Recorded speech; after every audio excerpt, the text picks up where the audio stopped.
Hello everyone, class 12 যে fourth semester তাদের জন্য একটা খাজানা বলতে পারো। মানে এইটার জন্য তোমরা অপেক্ষা করো সেই রকম একটা ভিডিও। সেটা হচ্ছে মডেল কোশ্চেন পেপার, রায় ও মার্টিনের যে মডেল কোশ্চেন পেপার সেটা সলিউশন। তাহলে সেই সলিউশনটা করবো আজ থেকে স্টার্ট। আজকে আমরা মানে মডেল পেপার 1টা করাবো, এরপর পরবর্তীতে ধাপে ধাপে ভিডিওগুলো আসবে। তো এখানে দেখলাম দুটো গ্রুপ রয়েছে, গ্রুপ এ এবং গ্রুপ বি। গ্রুপ এ রয়েছে 2 মার্কসের যে কোশ্চেনগুলো, তার যে কোশ্চেনগুলো রয়েছে সেগুলো, এবং গ্রুপ বি রয়েছে 3 এবং 4 মার্কসেরগুলো। তো আমরা গ্রুপ ওয়াইজ ভাগ করে নিব। গ্রুপ এটা একটা ক্লাসে করাবো এবং গ্রুপ বিটা আর একটা ক্লাসে করাবো। তাহলে ভিডিওটাও খুব একটা বড় হবে না এবং তোমাদেরও দেখতে সুবিধা হবে। তাহলে আমরা গ্রুপ ওয়াইজ করাবো। তাহলে এটা আর তোমরা খাজানা কেন বললাম এটাকে, কারণ কি তোমরা অন্যান্য ভিডিও তো দেখি অনেক ভিউ কম আসে, যেমন বেসিক কনসেপ্ট পড়ালে বা বইয়ের অ্যান্সার করালে তোমরা অনেকে টিউশন করছো বা অন্যান্য জায়গায় পড়ে নিচ্ছ। তো যাই হোক, এটা আমরা সলিউশনটা এখানে তোমরা দেখতে পারো এখান থেকে। তো প্রথম অঙ্কটা দেখো কি দিয়েছে। এখানে মান 2 লিখেছি, গ্রুপ এ আকারে ব্যানারও দেওয়া থাকবে, গ্রুপে গ্রুপ বি এভাবে ভাগ করে দেওয়া থাকবে। তাহলে 1 নম্বর বলছে মড অফ এ। আরেকটা বলে দিই, যেটা হচ্ছে তোমাদের প্রত্যেকটা কোশ্চেনের জন্য দুটো করে অপশান পাবে। মানে 40 মার্কের যটা কোশ্চেন হবে তার ডবল কোশ্চেন পাবে। মানে একটা কোশ্চেন একের এই দুটোর মধ্যে একটা করতে হবে। অনুরূপভাবে একের যখন 2 নাম্বার করবো তাহলে 2-এরও দুটো কোশ্চেন থাকবে, যে কোনো একটা করতে হবে। এটা তোমাদের WBCHSC যে কাউন্সিল রয়েছে, কাউন্সিল থেকে তোমাদের বলা হয়েছে যে প্রত্যেকটা কোশ্চেনের জন্য একটা করে এক্সট্রা অপশান দেওয়া হবে। তাই তোমাদের ডবল, কিন্তু 40 মার্কের এক্সাম মানে তুমি ডবল কোশ্চেন পাচ্ছ। ডবল কোশ্চেন পাচ্ছ, তার মানে তোমাদের নাম্বার তোলার জিনিসটা তোমাদের আরও সহজ হয়ে গেল। তাহলে যাই হোক, তোমাদের যেটা রুলস করেছে সেটা এখানে ফলো করে কোশ্চেনটা মডেল কোশ্চেনে দেওয়া আছে। তাহলে প্রথম অঙ্কটা আমরা যাই। প্রথম অঙ্ক বলছে 1 নম্বরে এই যে mod of A, mod of B আর mod of a plus B equal 1 হলে mod of a minus B এর মান নির্ণয় করতে হবে। তাহলে এই ধরনের অঙ্ক কিন্তু কনসেপ্ট ছাড়া পড়বে না। আশা করি তোমাদের কনসেপ্ট ক্লিয়ার আছে এবং আমি করাচ্ছি। তাহলে এখান থেকে আমরা এই পোর্শনটা নিলাম, মড অফ এ এত 1। তাহলে উভয় পক্ষকে যদি বর্গ করি, তাহলে উভয় পক্ষকে বর্গ করে পাশে লিখে নিবে a প্লাস বি তার স্কোয়ার ইজিক্যাল টু 1 স্কোয়ার। তাহলে এখানে লিখতে হবে উভয় পক্ষকে বর্গ করে পাই। যাদের হাতের লেখা বুঝতে অসুবিধা হবে তাদের জন্য মুখে উচ্চারণ করে দিলাম। এবার এই যে এটাকে আমরা লিখতে পারবো a plus B dot A plus B, mod একে আমরা এটা লিখতে পারি, এটা সমান 1। এবার এখান থেকে দেখো এ ডট এ প্লাস এটা হয়ে যাবে এ ডট বি, এটা মড এ ডেফিনেশন কিন্তু, আর এটা হয়ে যাবে plus B dot A plus এটা হয়ে যাবে বি ডট বি, এটা সমান 1। তাহলে এখান থেকে এ ডট এ মানে মডে, যেহেতু A plus B dot A plus, এখানে প্লাস হবে A plus B dot A plus B equal to mod A plus B তার হোল স্কোয়ার। তার মানে এটা মানে হয়ে যাবে মড এ তার হোল স্কোয়ার। তাহলে মড এ তার হোল স্কোয়ার প্লাস এটা হয়ে যাবে A dot B B dot A. এটাকে আমরা 2 ইন্টু এ ডট বি লিখতে পারবো। কেন লিখতে পারবো সেটা আমরা জানি, ডট প্রোডাক্ট বিনিময় নিয়ম সিদ্ধ করে। তাহলে বিনিময় নিয়মটা কী ছিল, A dot B equal to B dot A হয় ডট প্রোডাক্টের ক্ষেত্রে। এগুলো পুরোপুরি তোমাদের কনসেপ্ট জানা জরুরি, নাহলে পারবে না। এবার এ যেহেতু মড অফ এ 1 হলে মড অফ এ স্কোয়ার কত হবে, মড অফ এ স্কোয়ার 1 হবে। মড অফ বি যদি 1 হয় তাহলে মড অফ বি স্কোয়ার 1 হবে। তাহলে এখানে মানটা যদি বসিয়ে দিই তাহলে এটা 1 plus 2 into A dot B plus mod of B মানে 1 ইজিক্যাল টু 1। এবার এখান থেকে একটা 1 কাটলে এখান থেকে জায়গা নাই, তো আমরা এখানে লিখছি 2 into A dot B equal to একটা 1 দিয়ে গেলে -1 হয়ে যাবে। তার মানে A dot B equal to -1/2, এটা আমরা পেলাম। এবার আমাদেরকে বের করতে হবে A minus B, mod A minus B. তাহলে এই রেজাল্ট আমাদের কাজে লাগবে, A dot B equal to -1/2। তাহলে এখানে আমরা এবার দেখো A dot B A minus B তার মড আছে, তো তার আগে স্কোয়ারটা বার করবো, তারপরে এটা ভ্যালুটা বার করবো। তাহলে স্কোয়ার বার করার জন্য আমরা কি বললাম, এটা হয়ে যাবে এ মাইনাস বি ইন্টু এ মাইনাস বি। এবার এটা গুণ করবো সেম ওয়েতে। তাহলে এটা হয়ে যাবে এ ডট এ, তারপরে হয়ে যাবে minus A dot B minus B dot A, তারপরে এটা হয়ে যাবে মাইনাস মাইনাসে প্লাস বি ডট বি। তাহলে এখান থেকে কত পাবো, মড এ তার square minus A dot B B dot A, যেহেতু A dot B equal to B dot A, তাহলে এটা হয়ে যাবে 2 A dot B minus 2 A dot B plus mod of B তার স্কোয়ার, যেহেতু কি এটা ডট প্রোডাক্ট বিনিময় নিয়ম সিদ্ধ করে। এবার mod of A square, mod of A যদি 1 হয় তাহলে মড অফ এ স্কোয়ার 1 হবে, 1 মাইনাস 2 ইন্টু এবার এ ডট বি এর মান এখানে পেয়েছিলাম, এটা বসিয়ে দেবো মাইনাস 1 2 প্লাস 1, এটা পেলাম। এবার এখান থেকে এটা যোগ করলে কত হবে 1 1 1 2 মাইনাস মাইনাসে প্লাস, এই 2 2 কাটলে 1, তাহলে এটা হয়ে যাবে 3। এবার আমরা পেলাম mod of A minus B তার হোল স্কোয়ার সমান 3, তাহলে এখান থেকে কি পাবো mod of A minus B সমান প্লাস মাইনাস √3, এটা পেলাম। এবার আমরা কোন সাইনটা নিব, আমরা যেহেতু জানি মড সবসময় পজিটিভ ভ্যালুটা করে, মড অফ এ মাইনাস 1 এটা গ্রেটার ইকুয়াল টু 0 হয়, তাই আমরা mod of A minus B সমান নিব 3। কেন নিব, এখানে এটা এই লাইনটা বসিয়ে দেবে, যেহেতু mod of A minus B greater equal to 0 হয়, তাই জন্য আমরা শুধু পজিটিভ ভ্যালুটা নেব, গ্রেটার অফ √3 হবে, সরি এখানে স্কোয়ার উঠালে হবে √3। তাহলে মড অফ এ মাইনাস এত মান কত, অতএব নির্ণয় মান ইকুয়াল টু √3, এটা আমাদের অ্যান্সার। এইভাবে করবে। এবার অথবাটা দেওয়া আছে, আমরা অথবাটা করব। দেখো এবার অথবা কি বলছে, যদি এ একটা একক ভেক্টর এবং y minus A into Y plus B equal to 24 হয়, তবে মড অফ ওয়াই এর মান নির্ণয় করো। তো আমাদেরকে এ একটা ইউনিট ভেক্টর বলে দিয়েছে, আর আমাকে বলেছে y minus A dot Y plus A equal to 24, এটা আমাদের প্রদত্ত দেওয়া আছে। আরেকটা কি দেওয়া আছে, মড অফ এ সমান ওয়াই, যেহেতু এটা একক ভেক্টর তার মানে মড অফ এ সমান 1 লিখতে পারবো একক ভেক্টর হলে। এবার y minus A into y minus a, তাহলে এটা গুণ করবো, তাহলে এটা হয়ে যাবে y dot Y plus y dot a minus A dot Y minus A dot a equal to 24, তার মানে এটা হয়ে যাবে মড অফ ওয়াই তার হোল স্কোয়ার। আর এটা কেটে যাবে, দেখো কারণ এ ডট ওয়াই আর ওয়াই ডট এ সমান হয়, তাই জন্য এটা কেটে যাবে, তাহলে এই লাইনে না লিখে এই লাইনে লিখতে পারবে, এটা হয়ে যাবে A dot Y minus mod of A তার হোল স্কোয়ার ইজিক্যাল টু 24। কেন, যেহেতু A dot Y equal to Y dot A, এটা আমরা জানি।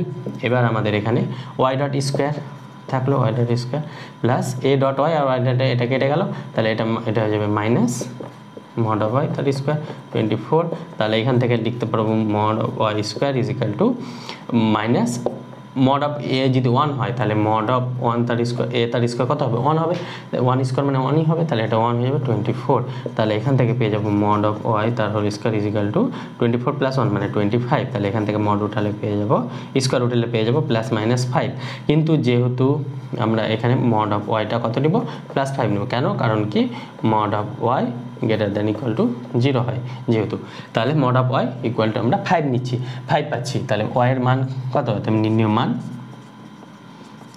মান সমান হয়ে যাবে 5, অ্যান্সার। সেম ওয়েতে সেম অঙ্ক, দুটো অঙ্ক প্রায় সেম টাইপেরই, তাহলে এটা 1-এর আমরা হয়ে গেল। এবার আমরা 2-এরটা যাব। এবার দেখো 2 নম্বরটা কি বলছে, 1-এরই 2 নম্বর হচ্ছে এত এবং এত বিন্দুগামী সরলরেখা যে অক্ষর সঙ্গে যে সূক্ষ্মকোণ করে তার মান নির্ণয় করতে হবে, এবং অথবা দিয়ে আরেকটা আছে x y-1 এত এবং এত, যে সরলরেখা দুটি পরস্পরকে ছেদ করলে তবে কে এর মান নির্ণয় করো। তাহলে এই দুটো অঙ্ক এবার আমরা সলিউশন করবো। চলো, এটা সলিউশন করার জন্য যখন একটা আমাদের দিক কোসাইনের ফর্মুলা জানতে হবে, সেটা কি, p যদি x1 y1 z1 পয়েন্ট থাকে এবং q যদি x2 y2 আর z2 পয়েন্ট থাকে, তাহলে এদের দিক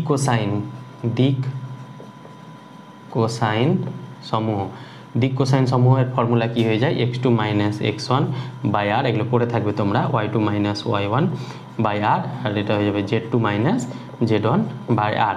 আরটা কি, আরটা হচ্ছে এই দুটো এই যে pq এর ডিস্টেন্স অফ pq এর ফর্মুলা কি, এর ফর্মুলা যাবে x2 মাইনাস x1 তার whole square plus y2 minus y1 তার whole square plus z2 minus z1 তার হোল স্কোয়ার।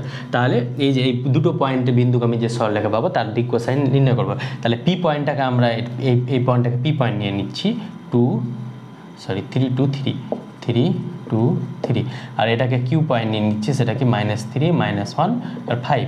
তাহলে তাদের দিক কোসাইনগুলো কি হবে, দিক কোসাইন অতএব দিক কোসাইন সমূহ এটা লিখে নেবে, মুখে বলছি। এবার বলছি x2 মাইনাস x1, তাহলে x2 কত, এটা হচ্ছে x2 আর x1, তাহলে -3 তাহলে এটা হচ্ছে -3 বাই আর। আরটা আমরা আগে বের করতে হবে, তাহলে আরটা যদি বের করি তাহলে আরটা হচ্ছে রুট ওভার কত হয়ে যাবে, root over x2 minus x1 তার হোল স্কোয়ার, তাহলে x2 মাইনাস x1 মানে -3 মানে -6 তার whole square plus y2 minus y1 তাহলে -1 -2 তার মানে -3 তার whole square plus z2 minus z2 হচ্ছে 5 থেকে 3 বার তাহলে এটা হচ্ছে 2 স্কোয়ার তাহলে এটা হয়ে যাবে 36 প্লাস 9 প্লাস 4 তাহলে 36 40 49 রুট 49 মানে হয়ে যাবে 7 তাহলে আর এর মানটা আমাদের 7 হবে তাহলে এটা হয়ে যাবে 7 আর এই যে আর এর ভ্যালুটা বসিয়ে দিলাম এবার y2 মাইনাস y1 কত আসবে y2 হচ্ছে -1 এটা হচ্ছে -2 তাহলে -1 -2 by 7 R z2 minus z1 5 - 3 by 7 তাহলে এটাকে আমরা ঠিকঠাক লিখলে কত হবে -6/7 -3/7 2/7 তাহলে এটা আমরা PQ মানে যে দুটো পয়েন্ট দিয়ে বিন্দুগামী সরলরেখা যে পাবো তার আমরা দিক কোসাইন নির্ণয় করলাম এবার z অক্ষের দিক কোসাইন কি হবে এবার বলছে z অক্ষের দিক কোসাইন গুলি হলো তাহলে z অক্ষের দিক কোসাইনগুলি কি হয় 0, 0, 1 যে অ্যাক্সিস বলবে তার ওখানে 1 হয়ে যাবে বাকিগুলো 0 হয়ে যাবে এবার এই দিক কোসাইনগুলো থেকে আমরা যে z অক্ষের সঙ্গে যে সূক্ষ্মকোণ করে তার আমরা মানটা এবার বের করব তাহলে এটা বের করার জন্য আমাদের একটা ফর্মুলা জানতে হবে সেটা কি সেটা এখানে লিখিয়ে দাও সেটা হচ্ছে L1 যদি একটা সরলরেখা যার দিক কোসাইন যদি L1 M1 N1 হয় আর L2 আরেকটা সরলরেখা যার দিক কোসাইন L2 M2 N2 হয় এবং এদের এই যে সরলরেখার মধ্যে যদি যে অ্যাঙ্গেলটা করবে সেটা যদি থিটা হয় তাহলে আমরা পাবো cos থিটা সমান L1 L2 plus M1 M2 plus N1 N2 এটার মড তাহলে আমরা এখানে ধরে নেব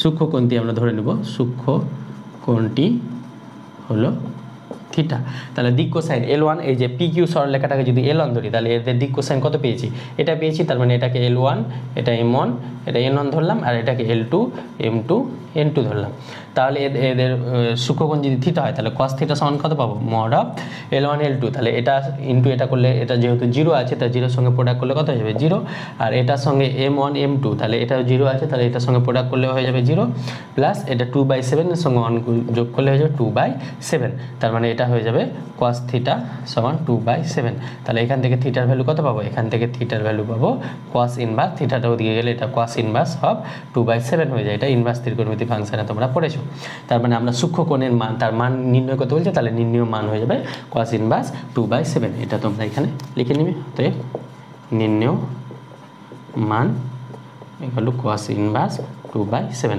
বাকিগুলো আমরা মুছে নেব এবার দেখো অথবাটা বলেছে এটা এবং এটা সরলরেখা পরস্পরকে ছেদ করে তবে কি এর মান নির্ণয় করব তাহলে আমরা ধরে নেব x minus 1/2 is equal to y plus 1/3 is equal to z minus 1/4 is equal to k ধরে নিলাম আর এই যে এটা সরলরেখাকে আমরা x minus 3/1 is equal to y minus k/2 is equal to z/1 এটাকে আমরা n ধরলাম এটাকে k ধরবো না m ধরছি যেহেতু k এখানে আছে তাহলে এখান থেকে আমরা কি পাবো x minus 1/2 is equal to x minus 1/2 is equal to m মানে এখান থেকে পাবো y plus 1/3 is equal to m আর অনুরূপভাবে এখান থেকে পাবো z minus 1/4 is equal to m এবার আমরা এখান থেকে এটা পেয়ে যাব x minus 1 is equal to 2m তাহলে x is equal to 2m plus 1 আর এখান থেকে পেয়ে যাব y plus 1 is equal to 3m তাহলে y is equal to 3m minus 1 এখান থেকে পেয়ে যাব z minus 1 is equal to 4m তাহলে z is equal to 4m plus 1 এটা ক্যালকুলেশন নিজেই পারবে অনুরূপভাবে এখানে আমি আর দেখাচ্ছি না একবারে করে নিচ্ছি x minus 3 is equal to n পাবো তার মানে x is equal to n plus 3 অনুরূপভাবে y is equal to 2n plus k R z is equal to কত পাবো n পাবো z is equal to n পাবো যেহেতু z/1 is equal to n আছে তাহলে এখান থেকে z is equal to কত পাচ্ছি n তাহলে আমরা এই যে স্থানাঙ্ক পেলাম 2m plus 1, 3m minus 1, 4m plus 1 এটা যেহেতু এরা দুটি পরস্পরকে ছেদ করে তাহলে তাদের স্থানাঙ্কগুলিও সেম হবে তাহলে এটা হয়ে যাবে n plus 3 এটা হয়ে যাবে 2n plus k এটা হয়ে যাবে n এবার আমরা এই দুটোকে সেম করে m আর n এর ভ্যালুটা বার করব তার মানে এটা হয়ে যাবে 2m plus 1 is equal to n plus 3 তার মানে এখান থেকে যদি 2m minus n is equal to কত পাবো 3 minus 1 মানে হয়ে যাবে 2 nটা এদিকে নিয়ে নিলাম এটা এদিকে নিলাম এটা একটা ইকুয়েশন পেলাম আর একটা পাবো 3m এগুলো মুছে দিয়ে এগুলো আমাদের দরকার নাই আর একটা পেয়ে যাবো 3m minus 1 is equal to 2n plus k আর তাহলে এখান থেকে 3m minus 2n is equal two পেয়ে যাবো কে প্লাস 1। এখান থেকে একটা পাচ্ছি, আর একটা পাবো, একটা এখান থেকে পাবো 4m plus 1 equal to n। তাহলে এখান থেকে পেয়ে যাবো 4m minus n is equal to 1। তাহলে এই যে এই দুটো ইকুয়েশন থেকে আমরা যদি সলভ করি, তাহলে এখান থেকে নিচে লিখি 4m minus n is equal to 1, তাহলে এটা মাইনাস বিয়োগ করি, তাহলে এটা হয়ে যাবে প্লাস, এটা মাইনাস, এটা মাইনাস, তাহলে মাইনাস n প্লাস n কাটলো, তাহলে এটা 2m থেকে এটা হয়ে যাবে মাইনাস 2m, আর 2 থেকে একবার 1, তাহলে m ইজিক্যাল টু হয়ে যাবে মাইনাস 1/2। তাহলে m এর ভ্যালুটা মাইনাস 1/2 আমরা পেয়েছি। এবার n এর ভ্যালুটা বার করবো। তাহলে m এর ভ্যালু যদি মাইনাস 1/2 এখানে বসায়, এর মাইনাস 1/2, তাহলে 4 ইন্টু মাইনাস 1/2 মাইনাস n সমান 1। তাহলে এখান থেকে 2 কাটলো, এটা হচ্ছে মাইনাস 2 মাইনাস n সমান 1। তাহলে এখান থেকে যদি এটা আসে minus 2 minus 1 equal to n, তাহলে এখান থেকে n এর ভ্যালু কত পাচ্ছি মাইনাস 3। তাহলে n এর ভ্যালু আমরা পেয়ে গেলাম মাইনাস 3। তাহলে এখানে m আর n এর ভ্যালুটা বসিয়ে দিলে আমরা k এর ভ্যালু পেয়ে যাব। তার মানে m এর ভ্যালু যদি m এর ভ্যালু কত মাইনাস হাফ, তাহলে 3 into minus half minus n এর ভ্যালু কত 2 ইন্টু মাইনাস 3, তাহলে এখান থেকে পেয়ে যাব k প্লাস 1। তাহলে এখান থেকে এটা হয়ে যাবে মাইনাস 3/2 মাইনাস মাইনাস প্লাস 3 দুগুণে 6, আর এদিকে এটা আসলে হয়ে যাবে মাইনাস 1 ইজিক্যাল টু কে। তার মানে এখান থেকে 2 লসাগু মাইনাস 3 প্লাস 6 দুগুণে 12 মাইনাস 2 ইজিক্যাল টু কে। দিস ইমপ্লাইজ 12 3 2 5, তাহলে 12 7 8 12 থেকে 2 বার 10 7, তাহলে এটা হয়ে যাবে 7/2 ইজিক্যাল টু কে। তাহলে কে এর ভ্যালু আমরা পেয়ে গেলাম 7/2। তাহলে এত কিছু ক্যালকুলেশন করে আমরা কে এর ভ্যালু পেয়ে গেলাম। অতএব নির্ণয় মান কে ইজিক্যাল টু 7/2 লিখে নেবে। তাহলে এটা আমাদের হয়ে গেল, 1 এর গুলো হয়ে গেল। এবার আমরা নেক্সট 2 এর গুলো যাবো। চলো দেখো 2 এর বলছে ইন্টিগ্রেশন আছে, সেগুলো সলভ করতে হবে। এবার আমি আর কোশ্চেন লিখাচ্ছি না, যাদের এই কোশ্চেন আমার কাছে কোশ্চেনের পিডিএফ রয়েছে, যার দরকার হবে সে আমাকে কমেন্ট বক্সে লিখে নেবে। কোশ্চেন লিখাতে যাচ্ছি তো অর্ধেকের বেশি বোর্ড ঘিরে নিচ্ছে, তাই বোর্ডটা আমরা কোশ্চেনটা লিখাবো না। কোশ্চেন যার পিডিএফ দরকার হবে সে আমাকে কমেন্ট, সে আমার যে ডেসক্রিপশনে লিঙ্ক রয়েছে সেখানে তোমরা, যে প্লেলিস্টের লিঙ্ক রয়েছে ডেসক্রিপশনে, সেখানে তোমরা টেলিগ্রামে চলে যাবে, টেলিগ্রাম থেকে তোমরা এইটা পিডিএফটা দিয়ে দেবো। তাহলে টেলিগ্রামের লিঙ্কটা তোমার ডেসক্রিপশনে দিয়ে দিলাম। তাহলে এটা মান নির্ণয় করতে বলেছে। তাহলে মান নির্ণয় করার জন্য এটা আমরা ধরে নেব, লেট, ইংলিশে না লিখে বাংলায় ধরি, sine theta minus cos theta সমান টি ধরবো। কেন এই minus sine theta minus cos theta T ধরলাম সেটা আমরা পরে বুঝতে পারবো, আগে এটা ধরে নিলাম। তাহলে এটা যদি ডেরিভেটিভ করি তাহলে কত পাবো, সাইন থিটা ডেরিভেটিভ করলে এটা পেয়ে যাব, সাইন থিটা ডেরিভেটিভ করলে কত পাবো, সাইন থিটা ডেরিভেটিভ করলে না স্কোয়ার করি, উভয় পক্ষে যদি স্কোয়ার করি তাহলে স্কোয়ার করলে এখানে পেয়ে যাব sign theta minus cos theta তার whole square equal to T square. কেন স্কোয়ার করছি, এই সাইন 2 থিটার ভ্যালুটা পাওয়ার জন্য। তাহলে এটা হয়ে যাবে sine square theta plus cos square theta minus 2 sine theta cos theta equal to T square. তাহলে এখান থেকে কত পাবো, এটা মানে 1 মাইনাস 2 সাইন থিটা কস থিটার ফর্মুলা কি সাইন 2 থিটা, তাহলে sine 2 theta equal to T square. তাহলে এখান থেকে পেয়ে যাবো 1 minus T square equal to sine 2 theta. এটা আমার রেজাল্টটা কাজে লাগবে। আর এই যে sine theta minus cos theta equal to T, এটাকে আমরা ডেরিভেটিভ করবো থিটার রেসপেক্টে। তাহলে এটা হয়ে যাবে সাইন থিটার ডেরিভেটিভ করলে এটা হয়ে যাবে কস থিটা, আর কস থিটা ডেরিভেটিভ করলে হয়ে যায় মাইনাস থিটা, আর এখানে অলরেডি মাইনাস আছে, তাহলে এটা হয়ে যাবে সাইন থিটা। তাহলে সাইন থিটা হলো, আর এটা হয়ে যাবে ডিটি বাই ডি থিটা, যেহেতু থিটার রেসপেক্টে ডেরিভেটিভ করছি। তার মানে এখান থেকে আমরা ডিটির ভ্যালুটা কত পাবো, ডিটির ভ্যালুটা পেয়ে যাবো, সরি ডি থিটার ভ্যালুটা কত পাবো, ডি থিটার ভ্যালুটা পেয়ে যাবো এখান থেকে ডি থিটার ভ্যালু কত পাবো, dt by sine theta plus cos theta, plus আছে সাইন আর কস যেটা ইচ্ছা আগে লিখতে পারি। এবার এই ভ্যালুগুলো যে ভ্যালুগুলো বসালাম সেখানে এখানে বসাবো। তাহলে ইন্টিগ্রেশন এখানে আর লিমিটটা বসাচ্ছি না, লিমিটটা আমরা পরে বসাচ্ছি, করে নিই। তারপর sine theta plus cos theta রয়েছে, sine theta plus cos theta by 9 plus এই যে 16 সাইন 2 থিটা, সাইন 2 থিটার value 16 into 1 minus T square, sine 2 থিটার ভ্যালুটা এখানে বসালাম।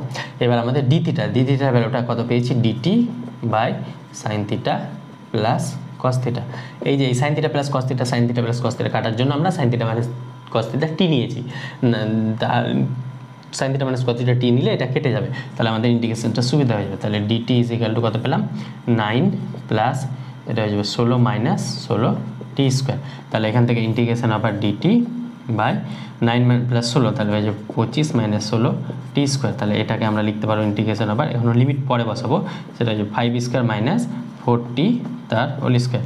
এবার আমরা একটা ফর্মুলা জানি, সেই ফর্মুলাটা এখানে লিখছি, সেটা কি, আবার 1 by a square minus x square dx, এটা সমান হয়ে যায় 1 বাই 2 ইন্টু এ ইন্টু এক্সের সহগ, মানে এক্সের সহগ এখানে 1, এক্সের সহগ বলতে এই X A square minus x square positive সহগটা নেব into 1 into log mod of A plus X by A minus x plus C, যেহেতু ইনডিফাইন তো প্লাস সি নেব, এখানে যেহেতু ডিফাইন তো সিটা না লিখলেও হবে।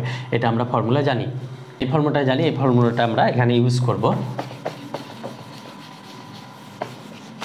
তাহলে এখান থেকে আমরা এখানে যাই, সেটা হচ্ছে ইন্টিগ্রেশন আবার ডিটি থাকলো বাই সরি এর ইন্টিগ্রেশনের ফর্মুলা ইউজ করবো, সেটা কি 1/2 ইন্টু এ মিনস এখানে 5, তাহলে 5 ইন্টু এখানে এক্স স্কোয়ারের সহগ কী ছিল 1 ছিল, এখানে টি স্কোয়ারের সহগ কত হবে সরি 1x স্কোয়ার এটা লিখতে পারি, তাহলে টি স্কোয়ার এটা হয়ে যাবে 4, তাহলে 4 হলো এ2 log mod of A plus X, তাহলে এ কত 5 আর এক্স কত এক্স হচ্ছে 40, A plus X by A minus X, এটা হয়ে যাবে 5 মাইনাস 40, এটা পেলাম। এবার আমরা এখানে 5 প্লাস 40 পেলাম। এবার আমরা এখানে কি করব 1/5 × 10 5 × 10 4 10 40, 1/40 পেলাম। এটা আমরা কি করব লগ, এখানে আমরা 5 প্লাস 4 টি এর ভ্যালু আমরা কি ধরেছিলাম সাইন থিটা মাইনাস, ওটা মুছে দিয়েছি, এখানে এটা ধরেছিলাম, এটা বসিয়ে দেবো, তাহলে এটা হচ্ছে 4 সাইন থিটা আর minus 4 cos theta, sine theta minus 4 cos theta ধরলে, আর এখানে হয়ে যাবে 5 minus 4 sine theta minus minus plus 4 cos theta. এবার আমরা লিমিটটা বসিয়ে দেবো, লিমিটটা কত ছিল 0 থেকে π/4, এখানে বসাতে পারো, আর যদি না বসাও তাহলে টি এর লিমিটটা চেঞ্জ করে এখানে বসাতে পারো। তাহলে এখানে হয়ে যাবে 1/40 log mod 5 plus 4 sine theta 4 cos theta, তাহলে এখানে হয়ে যাবে 5 প্লাস 4 সাইন π/4 এর ভ্যালু কত সাইন π/4 মানে সাইন 45 ডিগ্রি, সাইন 45 ডিগ্রি মান হচ্ছে 1/√2, তাহলে এটা হয়ে যাবে 4/√2 মাইনাস 4/√2, মানে এখানে 5ই পাবো আর লগ 5 পাবো, আর নিচেও হয়ে যাবে মাইনাস 4 পেতো, তাহলে এটা হয়ে যাবে 5/5 মানে লগ 1 পেয়ে যাচ্ছি, তাহলে এখানে পেয়ে যাচ্ছি লগ 1 মডার মানে 1, আর এখানে আরেকটা লিমিট বসাবো, সেটা হয়ে যাবে এই 40টা বাইরে মাইনাস লগ, যদি 0 বসাই তাহলে সাইন 0 0 আর কস 0 1, তাহলে 5 মাইনাস 4 দ্যাট মিনস এখানে পেয়ে যাবো 1, আর এখানে পেয়ে যাবো 5 মাইনাস এটা 0 এটা প্লাস 4, তাহলে 5 প্লাস 4 তাহলে এটা হয়ে যাবে 9, তাহলে 1 প্লাস 9 পাচ্ছি, তাহলে এটা হচ্ছে 1/40 লগ 1, আর আমরা লগ a বাই b এর ফর্মুলা কি লগ a বাই b হচ্ছে log a minus log b, তাহলে এটা হচ্ছে মাইনাস লগ 1 আর এই মাইনাস লগ b, এই মাইনাস মাইনাসে প্লাস হয়ে যাবে লগ b মানে হয়ে যাবে 9, তাহলে এই লগ লগ কেটে গেল, লগ অন কেটে গেল, তো লগ 9কে আমরা লিখতে পারবো লগ 3d স্কোয়ার, তাহলে লগ 3d স্কোয়ার। এবার আমরা এখান থেকে জায়গা নেই তাই এখানে এলাম, লগ 3d স্কোয়ারকে আমরা 2 লগের ক্ষেত্রে আমরা 2টা সামনে নিতে পারবো, তাহলে 2/40 লগ 3, তাহলে এখান থেকে হয়ে যাবে 1/20 লগ 3, তাহলে এটাই আমাদের অ্যান্সার 1/20 লগ 3, এটা এই ইন্টিগ্রেশন করে এটা আমরা পেলাম। এবার আমাদের আরেকটা অথবা দিয়ে আছে আরেকটা অঙ্ক, সেটা করবো চলো। তাহলে অথবা দিয়ে এটা ছিল x mod x dx এর ইন্টিগ্রেশন নির্ণয় করবো। তাহলে mod x এর আমরা একটা মান জানি, সেটা কি যখন x greater than 0, যখন মাইনাস x, কখন x less than 0 বা ইকুয়াল টু 0। তাহলে এখান থেকে এটা যদি এটাকে দুটো পার্টে ভাগ করবো, একটা হচ্ছে -1 x -1 থেকে 0 x mod x, আর একটা dx, আর একটা পার্টে ভাগ করবো ইন্টিগ্রেশন আবার 0 to 1, দুটো পার্টে আমরা ভাগ করলাম 0 to 1 x mod dx।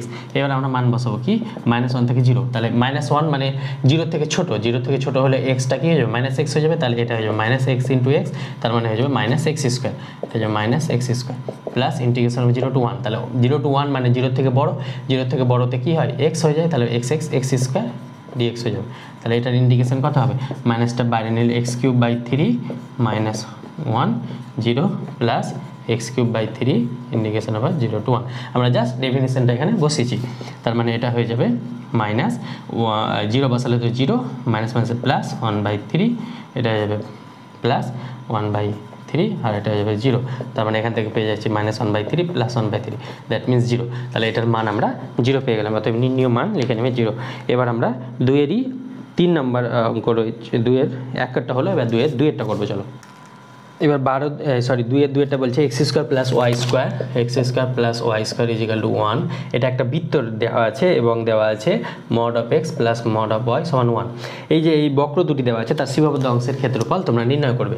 এটা আমি করে দিচ্ছি না, এটা বৃত্ত আছে আর এই মড এক্স মড ওয়াই 1 এটা তোমরা ছবি এঁকে ভালোভাবে করবে। এটা খুব ভালো অঙ্ক, এটা কিন্তু তোমরা করবে। যদি না পারো তাহলে কমেন্ট বক্সে জানাবে, আমি নেক্সট অথবা যেটা আছে 2 এর অথবাটা সেটা করিয়ে দিচ্ছি। আর এটা তোমরা করবে অবশ্যই। তো তোমাদের কনসেপ্ট কতটা ক্লিয়ার হয়েছে তোমরা এই অঙ্ক থেকে বুঝতে পারবে। ক্ষেত্রফল বিশিষ্ট একটা অঙ্ক আসবে, সেখান থেকে তোমরা বুঝতে পারবে। তো এটা তোমাদের হোমওয়ার্ক থাকলো, এটা তোমরা করবে। আর যদি না পারো কমেন্ট বক্সে জানাবে, আমি একটা স্পেশাল ভিডিও নিয়ে এখানে এর সঙ্গে কমেন্টে অ্যাটাচ করে দেবো। যদি না পারো তো তাহলে অবশ্যই জানাবে। তাহলে অথবাটা করছি। অথবা বলছে x square equal two 12y, একটা সমীকরণ দেওয়া আছে, বক্র দেওয়া আছে এবং এর নাভিলম্ব দ্বারা সীমাবদ্ধ ক্ষেত্রে ক্ষেত্রফল। তাহলে এই বক্রটা কেমন হবে, বক্রটা ফর্মুলা কেমন হবে এত, তাহলে এটা হয়ে যাবে এক্স স্কোয়ার ইজিক্যাল টু 12, তাহলে 3 × 4 হয়, তাহলে 4ab, তাহলে 4 × 3y। তাহলে নাভিটা কত হয়ে যাবে, নাভি হয়ে যাবে 3, নাভি লম্বের স্থানাঙ্ক কত হবে, এটা হয়ে যাবে, এটা নাভি, এটা স্থানাঙ্ক কত 3,0 এক্স অ্যাক্সিসে, তাহলে 3,0। তাহলে এখান থেকে এটা কত, এখান থেকে এইটুকুটা আমরা পেলাম, এটা 3। তাহলে এই নাভিলম্বের স্থানাঙ্ক এত হলো। তাহলে ইন্টিগ্রেশনটা কত হয়ে যাবে আমাদের, ক্ষেত্রফল কত হয়ে যাবে, অর্থাৎ ক্ষেত্রফল ক্ষেত্রফল মানে এই যে এই সীমাবদ্ধের এই ক্ষেত্রফলটা আমাদের বার করতে হবে। তাহলে এইটুকুটার ক্ষেত্রফল বার করলে এর দুগুণ করলে আমাদের ক্ষেত্রফলটা বেড়ে যাবে। তাহলে 2 × এইটু ক্ষেত্রফল কত হবে, এইটু ক্ষেত্রফল ইন্টিগ্রেশন ওভার 0 থেকে 3 এক্স ডিওয়াই। তাহলে এক্স কত, এখান থেকে এক্স এর ভ্যালু কত পাবো, √12y, তাহলে √12y ডিওয়াই, এটা পেলাম। এবার আমরা এখান থেকে এর ইন্টিগ্রেশনটা করবো, √12 বাইরে, তাহলে এখান থেকে √y মানে y⁻½ ডিওয়াই, তাহলে y⁻½ এর ইন্টিগ্রেশন কত হবে, 2√12, y⁻½ এর ইন্টিগ্রেশন কত হবে, y⁻½ + 1/2 + 1, তাহলে y⁻½ + 1 মানে কত, y⁻½ প্লাস মানে y⁻³/3/2, তাহলে এটা 3/2 উল্টে হয়ে যাবে 2/3, y⁻³ ইন্টিগ্রেশন ওভার 0 to 3 এটা পেলাম। তাহলে এটা হয়ে যাবে √12, 3 × 4 = 12, তাহলে এটাকে লিখতে পারবো 2√3, √12 মানে 2√3 লিখতে পারবো। তার মানে 2 × 2 √3 × 2/3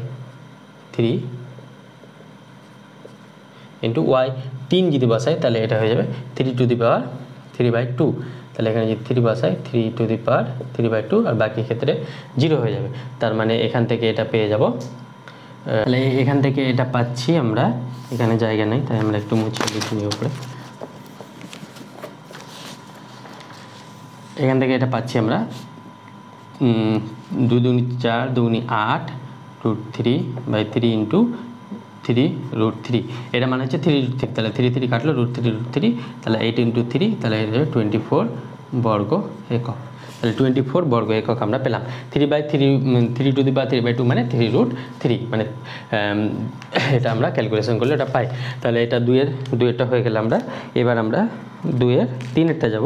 সেটা কি বলেছে, একটা সমীকরণ দিয়েছে, অবকল সমীকরণ, এটা আমরা করব। চলো, 2-এর 3-এর এই একটা সমীকরণ দিয়েছে, মানে অবকল সমীকরণ, এর মাত্রা এবং ক্রম নির্ণয় করতে বলেছে। তাহলে এর মাত্রা নির্ণয় করার জন্য আমরা জানি এটা ফ্র্যাকশনে থাকতে হবে না, তাহলে ফ্র্যাকশনে না থাকার জন্য উভয় পক্ষকে আমরা স্কোয়ার করে দেবো, dx তার স্কোয়ার ইন্টু 3/2, তার উভয় পক্ষকে আমরা স্কোয়ার করছি, তাহলে 4 এর স্কোয়ার 16 d2y/dx2 তার স্কোয়ার হয়ে যাবে। তাহলে এই 2 কাটলো, তাহলে এখান থেকে পেয়ে যাবো 1 + dy/dx তার হোল স্কোয়ার তার কিউব ইজিক্যাল টু 16 d2y/dx2 তার স্কোয়ার। তাহলে এর মাত্রা এবং ক্রম কত হবে, এর অর্ডার, ক্রম হয়ে যাবে 2, মাত্রাও হয়ে যাবে 2। কেন, কারণ এর হাইস্ট অর্ডার কত আছে, হাইস্ট অর্ডার ডেরিভেটিভ কত হয়েছে 2, তাহলে এর ক্রম 2, আর এর মাত্রা, এর হাইস্ট অর্ডার ডেরিভেটিভের হাইস্ট পাওয়ার, তাহলে হাইস্ট অর্ডার ডেরিভেটিভের হাইস্ট পাওয়ার হচ্ছে 2। এর মাত্রা কিন্তু 3 লিখে দিবে না, কারণ এটা হাইস্ট অর্ডার ডেরিভেটিভ নয়, এর হাইস্ট অর্ডার ডেরিভেটিভ হচ্ছে এটা। তাহলে এর মাত্রা এবং ক্রম হয়ে গেল। এবার আমরা আরেকটা অঙ্ক দিয়েছে অথবাতে, প্রত্যেকটার আমরা বললাম অপশান থাকবে, তাহলে অথবা দিয়ে একটা সমাধান দিয়েছে, সেই সমাধানটা আমরা এখানে করব। সেটা কি দিয়েছে, সেটা বলছে dy/dx = 1 - x + y - x হয়। এটা আমাদেরকে সলিউশন বার করতে হবে। তাহলে এটা সলিউশন বার করবো কী করে, dy/dx এটা আমরা লিখবো 1 - x প্লাস ওয়াই কমন নিয়ে 1 মাইনাস এক্স, তাহলে এখান থেকে পড়ে থাকবে কত ডিওয়াই বাই ডিএক্স, এখান থেকে 1 মাইনাস এক্স তার মানে 1 কমন নিয়ে তাহলে 1 minus x plus y into 1 minus x, তাহলে এখান থেকে কী পাবো dy by dx is equal to 1 minus x into 1 plus y. এবার আমরা এখানে ডিওয়াই এর জায়গায় ওয়াই নেবো আর এক্সের জায়গায় এক্স নেবো, তাহলে ডিওয়াই এর জায়গায় এটা হয়ে যাবে 1 প্লাস ওয়াই আর এক্সের জায়গায় এটা হয়ে যাবে 1 মাইনাস এক্স ডিএক্স। এবার উভয় পক্ষকে ইন্টিগ্রেশন লাগিয়ে দেবো, তাহলে ইন্টিগ্রেশনের নেক্সট লাইনে লিখতে হবে, তাহলে লিখে দিই তোমরা আবার ভুল করে দেবে DY by 1 plus Y is equal to integration 1 minus X DX, আর একটা কনস্ট্যান্ট সিটা কি সমকল ধ্রুবক সেটা লিখে নেবে, আমি আর লিখাচ্ছি না। এবার এখান থেকে কী পাবো integration over dy by 1 plus y, তাহলে এর ইন্টিগ্রেশন করলে কত হয় লগ 1 প্লাস ওয়াই, এর integration formula log mod 1 plus Y is equal to 1 minus x এর ইন্টিগ্রেশন করলে কত পাবো 1 এর জন্য এক্স আর মাইনাস এক্সের জন্য minus x square two plus c, তাহলে এইটাই আমাদের নির্ণয় সমাধান। তাহলে এই সমাধান বের করতে দিয়েছিল, আমরা সমাধান বের করে নিলাম। এবার আমরা 3 নম্বর অঙ্ক রয়েছে, 3 নম্বরটা দেখবো। চলো দেখো 3-এর বলছে এরকম একটা চিত্র দেওয়া আছে, সেই চিত্র রৈখিক প্রোগ্রামবিধি সমস্যার প্রদত্ত চিত্র থেকে কি বলেছে কৌণিক বিন্দুগুলি মানে ও এ সি এই বিন্দুগুলি নির্ণয় করতে বলেছে। তার মানে ও বিন্দুর স্থানাঙ্ক কত হয়ে যাবে 0 0, এটা আমরা জানি। এ বিন্দুর স্থানাঙ্ক কত হবে, এ বিন্দুর স্থানাঙ্ক এইটুকুটা এ বিন্দু এ সরলরেখার সমীকরণ এটা, তাহলে এটার sum x plus Y is equal to 20, তাহলে এখান থেকে x by 20 plus y by 20 সমান 1, এটা ছেদিতাংশ আকার ক্লাস 11, তাহলে এখান থেকে এটার স্থানাঙ্ক কত হয়ে যাবে 0, সরি এটা হয়ে যাবে 20,0। অনুরূপভাবে সি বিন্দুর স্থানাঙ্ক সি এর এটা হচ্ছে ইকুয়েশন, তাহলে সি এর ইকুয়েশন কি x plus 2y is equal to 30, তাহলে এখান থেকে হয়ে যাবে এক্স প্লাস 30 আর y by 15 is equal to 1, তাহলে সি এর স্থানাঙ্ক কত হবে 0,15।